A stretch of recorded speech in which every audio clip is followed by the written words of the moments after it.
Hello, welcome back sa ating sharing for Bread of God. In the name of the Father, and to the Son, and to the Holy Spirit. Amen. Lord Jesus Christ, nagapasalamat ako sa iyo sa mga grasya, kabugay na binigay mo sa buhay ko, kag sa mga pagkakataon, kagaya nito, na binigyan mo ako ng kaalaman o pag-uunawa ayon sa aking nababasa sa Biblia, kag ayon sa aking panampalataya sa Diyos, sa iyo, sa iyong gahom, sa iyong mga blessing, sa panampalataya at paniniwala ko sa iyo. Maraming salamat, Lord, dahil na nakilala ko ang aking sarili na nandyan ikaw sa aking tagipuso, o nandyan ikaw sa aking puso. Maraming salamat, Lord. Ganon din, aking dinadalangin ang lahat ng mga tao na magkaroon sila ng kaliwanagan sa isipan at sa puso, na makita at matalupangdan nila na ikaw ay nag-aantay, na sila ay manumbalik loob sa iyo at magtiwala upang makamtan ang buhay na walang hanggan. Lord, maraming salamat sa iyo. Thank you so much, Lord. Okay, brothers and sisters, ipagpatuloy natin yung sharing natin ukol sa simbahan na gumagamit ng sign of cross. Yung previous natin na video, atin na pag-usapan yung ukol sa Anglican Church. So tatapusin natin upang magkaroon na naman tayo ng panibagong kaalaman, kagaya ng aking nalalaman, atin na unawain, at gusto ko talagang maunawaan kung bakit nagkahiwalay ang Anglican Church at ang simbahan Katoliko. Ganito, sa makatwid, ang Anglican Church at Catholic Church ay magkaiba na simbahan. Oo, ang Anglican Church, simbahan Anglicano, at ang Catholic Church, simbahan Katoliko, ay magkaiba na simbahan, bagaman may mga pagkakatulad sa mga turo at tradisyon. Ang dalawang simbahan na may mahalagang pagkakaiba sa doktrina, pamamahala at mga patriarka na ang nagresulta sa kanilang pagiging magkahiwalay na denominasyon sa loob ng Kristyanismo.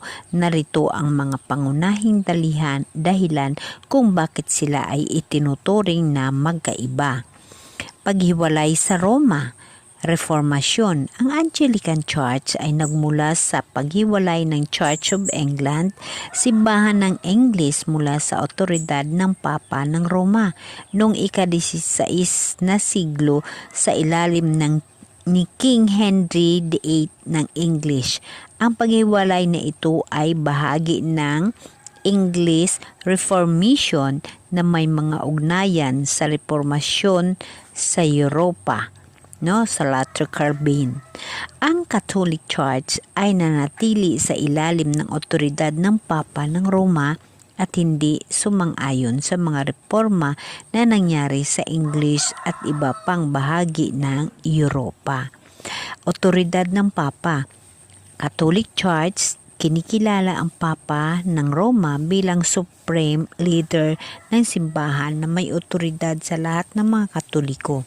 Ang Papa ay tinuturing na Vicar of Christ, kahalili ni Kristo, at may papal infallibility, hindi magkakamali kapag nagsasalita, ex cathedra sa mga usaping panampalataya at moral. Ang Anglican Church, hindi kinikilala ang otoridad ng Papa at walang sentral na pamumuno tulad ng Papa. Ang Arsobispo ng Canterbury ang pinuno ng Anglican Communion, ngunit siya ay first among equal, una sa mga pantay, at walang direktang otoridad sa mga lokal na simbahan Anglican. Doktrina, pagturo. Catholic Church may 7 sakramento: binyag, kampil, Eucharistia, pagpapahid ng langis, pag-ordina, pag-aasawa, at pagpapatawad ng mga kasalanan. Naniniwala sa transubstantiation. ang tinapay at alak ay nagiging tunay na katawan at dugo ni Kristo sa Eucharistia.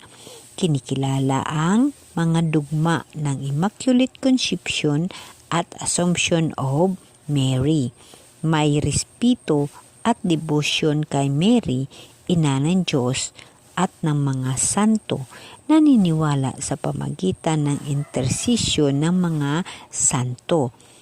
Ito yung paniniwala ng Catholic Church. Ang Anglican Church may dalawang pangunahing sakramento, binyag at Eucharistia, Holy Communion. Ang iba pang mga ritos, kampil, pag-aasawa ay tinatawag na sacramental, ngunit hindi bilang mga sakramento na diwa ng Katoliko. May iba't ibang interpretasyon sa real presence ni Kristo sa Eucharistia. Madalas na receptionism o spiritual presence, hindi transubstantiation. Hindi tinatanggap ang mga dogma ng Immaculate Conception at Assumption of Mary. May respeto kay Mary bilang ina ng Diyos, ngunit walang mga devotion tulad ng Katoliko. Ganon ang paniniwala ng Anglican Church. So magkaiba, di ba? Hindi naniniwala sa pamagitan ng intercession ng mga santo. Direktang usap sa Diyos ang mga manampalataya. Ganon ang Anglican Church.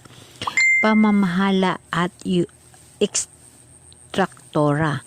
Ang Catholic Church may sentralisadong pamahala sa ilalim ng Papa at ng Curia Romana.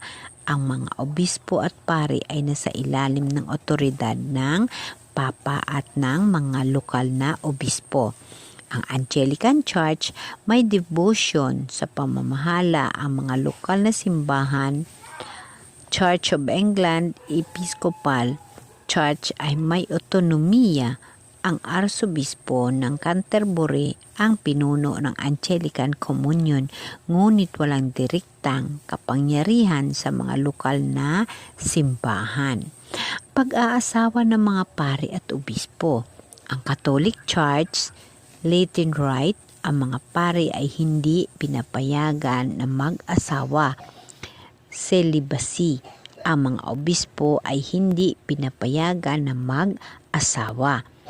Sa Anglican Church, ang mga pari at obispo ay pinapayagan na mag-asawa, kasama ang mga obispo sa ilang mga Anglican churches.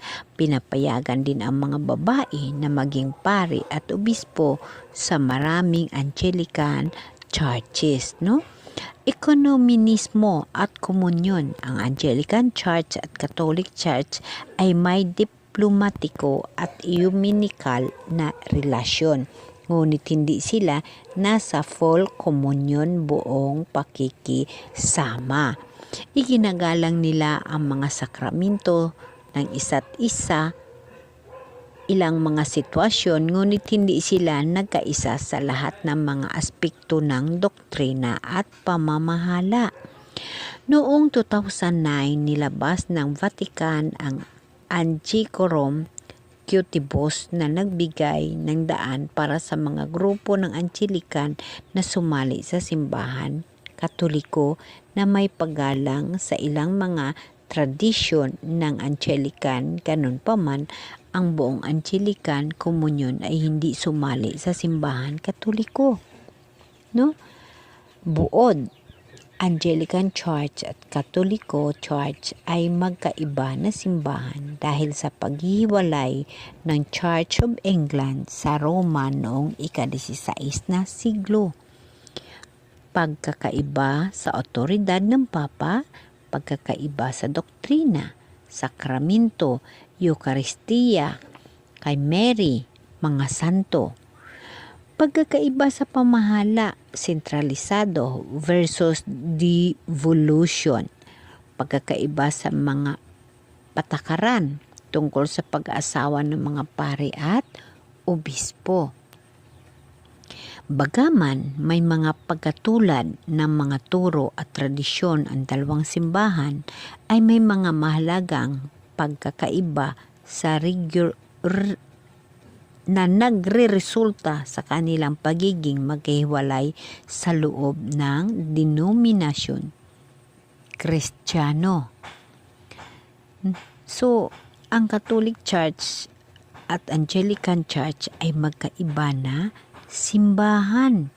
So, ganun brothers and sisters, dapat natin maunawaan na ang Anglican Church ay ito yung Episcopal, Church of the Philippines, EPC, na bahagi ng Anglican Communion na may mga simbahan sa iba't ibang bahagi ng Pilipinas, Kung ang Episcopal Church sa Philippines, ang kanyang headquarters ay nasa New Manila, Quezon City. May 7 dioceses ang ECP sa buong bansa. Central Philippines Diocese, Quezon City. Northern Philippines Diocese, Bontoc Mountain Province. Southern Philippines Diocese, Cotabato City. Northern Luzon Diocese, Bulanao, Tabok, Kalinga. North Central Diocese sa Baguio. Santiago Diocese, Santiago City, Isabela. Davao Diocese, Davao City. Ang ECP ay may mga simbahan at misyon sa iba't ibang lugar, lalo na sa mga rural at trivias area. So, ganon yung atin ngayon na napag-alaman na ang Anglican Church ay nasa simbahan rin natin at mayroon din silang pare ngunit magkaiba. Kaya sa inyo brothers and sisters, inyo titingnan, Katoliko ba? Katoliko Romano ka ba? Kung Katoliko Romano ka, titingnan mo yung church na sinisimbahan mo. Kasi mayroong mga church kagaya ng St. Andrew Anglican Church, Ganon, Anglican Church ang St. Andrew, sa Makati makikita 'yan, So sila ay akala natin Katoliko Romano, ang St. Andrew's Anglican Church sa Pilipinas, magkaiba ho sila ng Katoliko Romano. Marami pa ho 'yan. Marami pa ho ng mga simbahan ho na Anglican Church na akala natin ay Katoliko Romano. So, lagi nating tatandaan, magkaiba ho ang Anglican Church at ang Katoliko Romano. Ang Anglican Church, ang halimbawa ho ay ang Andros Anglican Church, Ang St. Andros, Yun. Sila ay Anglican Church. So, magkaiba ho yun. Pero, sa hindi ho nakakaalam, of course, may pare, may simbahan, Pero magkaiba ho. Tatandaan natin, magkaiba ho, Ang St. Mary's, St. John, Yun ay, St. Andrews, yun ay mga Anglican Church. Hindi yun Katoliko Romano, Ang St. Andrews na nakalagay sa simbahan ng tinutukoy natin na nandyan sa may Arnaiz Avenue sa Pasay Road sa Makati, yun ay Episcopal Church, yun ay Anglican Church, hindi yun Romano Katoliko. St. Andrew's Anglican Church, ang address niya ay sa Arnaiz Avenue, former Pasay Road, Makati, Metro Manila.